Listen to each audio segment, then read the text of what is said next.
بسم الله الرحمن الرحيم وصلى الله وسلم وبارك على سيدنا محمد وآله وصحبه أجمعين. Dans notre émission d'aujourd'hui sur la voie soufie, on va s'arrêter sur le terme soufisme, qui est un terme européen. La première fois qu'on l'a utilisé en langue européenne, c'était en allemand, sous le nom de soufismus, vers les années 1820. Il traduit le terme at-tasawwuf en arabe. Le soufisme est la dimension spirituelle, ésotérique et intérieure de l'islam. C'est le commentaire de la station de la vertu parfaite, maqam al-ihsan en arabe, laquelle est la station de la vision et de la vue directe. Le soufisme est donc l'embellissement intérieur par toutes les vertus. Son début, comme le dit le grand maître marocain Sidi Ahmed Ben Ajiva, est science. Son milieu est action et sa fin est don. Si la religion se donne pour but ultime de faire connaître à l'homme son créateur, Allahu Azza wa Jal, elle parviendra à cela par le biais de son langage, mais pour l'élever au-dessus de lui-même, c'est au-delà de son langage. Donc, elle ne pourra pas être saisissable du premier coup.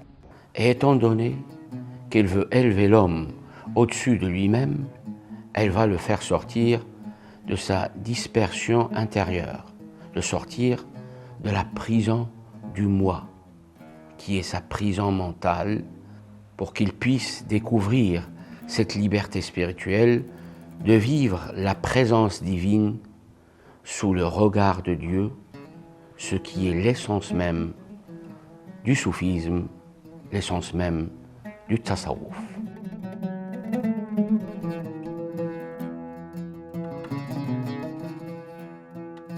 Dans son livre Rumi et le soufisme, Eva de Vitré-Meyerovitch s'écrit que le soufisme soit fondamentalement islamique, quelles que soient les affiliations plus ou moins arbitraires qui y ont été attribuées par les orientalistes occidentaux, Vedanta, christianisme, néoplatonisme, ce ne peut être mis en doute, puisque toute réalisation spirituelle se fonde sur l'enseignement du livre saint, Al-Qur'an, et la pratique du prophète Sayyidina Muhammad sallallahu alayhi wa alihi wa sallam, qui est As-Sunnah. Le soufisme est le cœur vivant de l'islam. Intériorisation vécue d'un donné révélé, conjointement à l'observance fidèle des pratiques rituelles. La tariqa, ou voie spirituelle, est aussi désignée par le nom de tasawwuf, ou soufisme. Le soufisme, c'est la dimension ésotérique du message islamique qui, comme la charia, la loi religieuse, prend son origine dans le Coran, Al-Qur'an, et la tradition prophétique, As-Sunnah.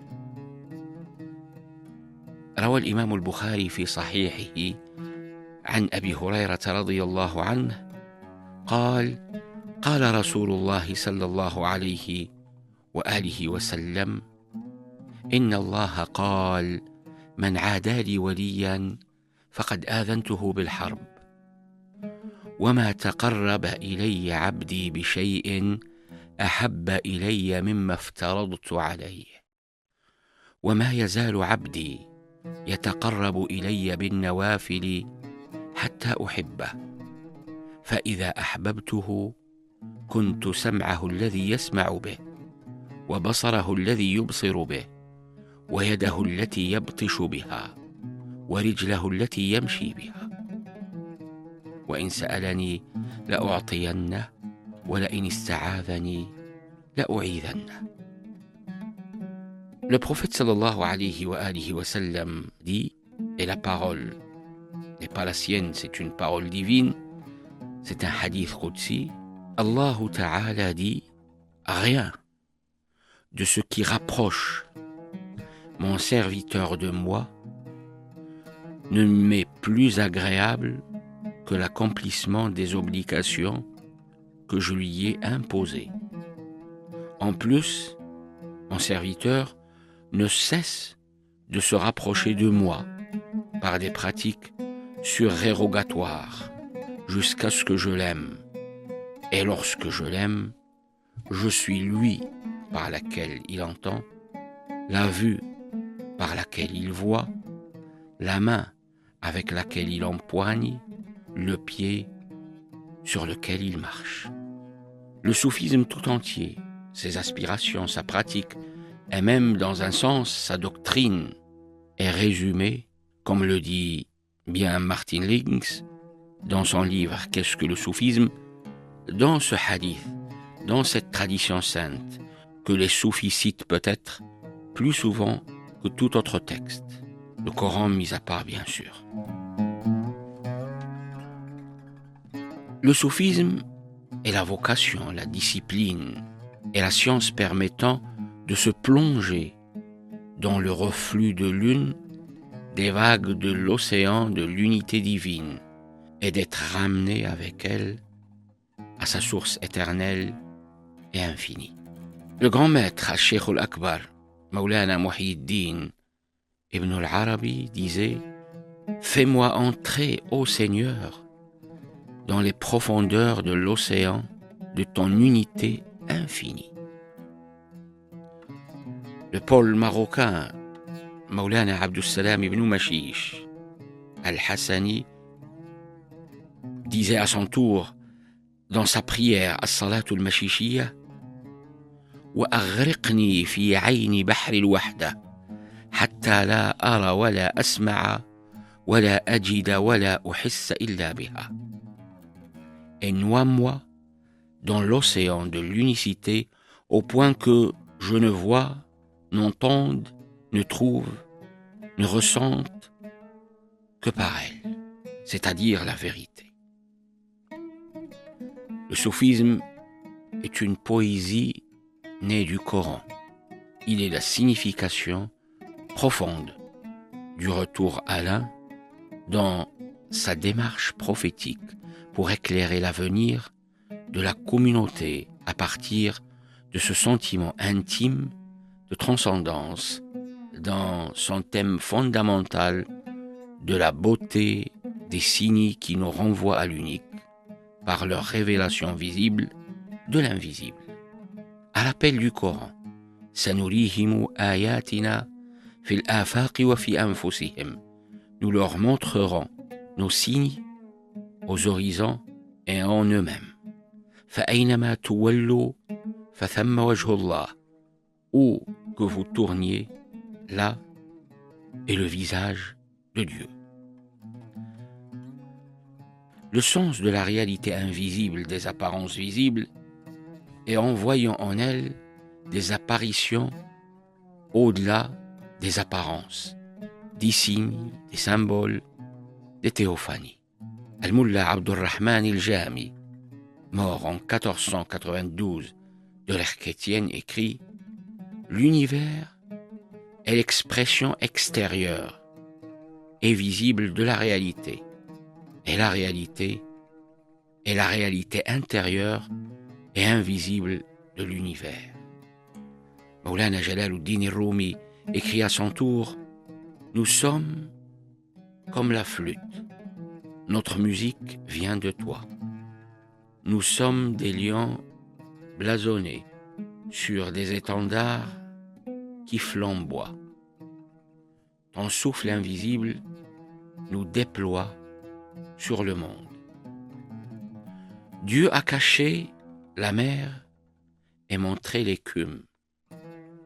Il a caché le vent et montré la poussière. Comment la poussière pourrait-elle s'élever d'elle-même? tu vois pourtant la poussière et pas le vent. Comment l'écume pourrait-elle, sans la mer, se mouvoir?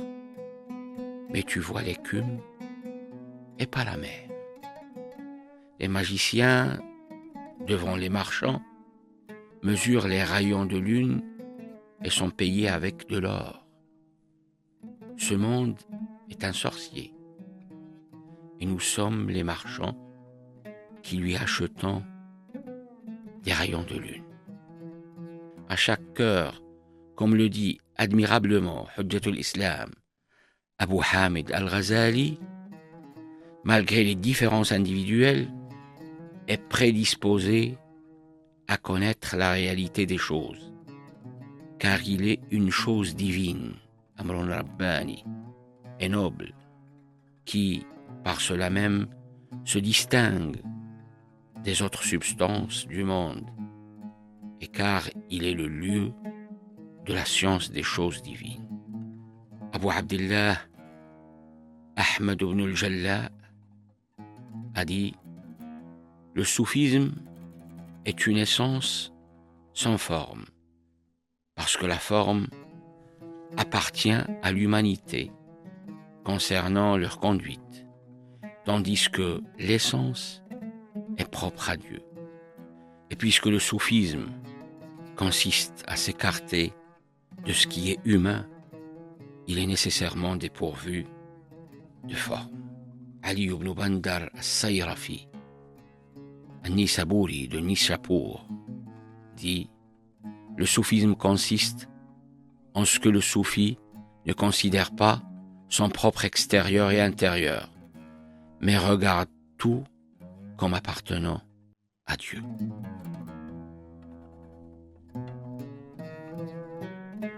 Voici que tu es devenu un fidèle d'amour, un amant, un ami, un être de désir, un homme libre, un être de beauté, un unitif, un véridique. Eh bien, sois donc comme un créateur de par ma propre audition. Parle par ma propre voix, commande par mon propre commandement, aime par mon amour. Maulana Rusbihan al-Baqli al-Shirazi, mort en 606 de l'Hégire, 1209 de l'ère chrétienne.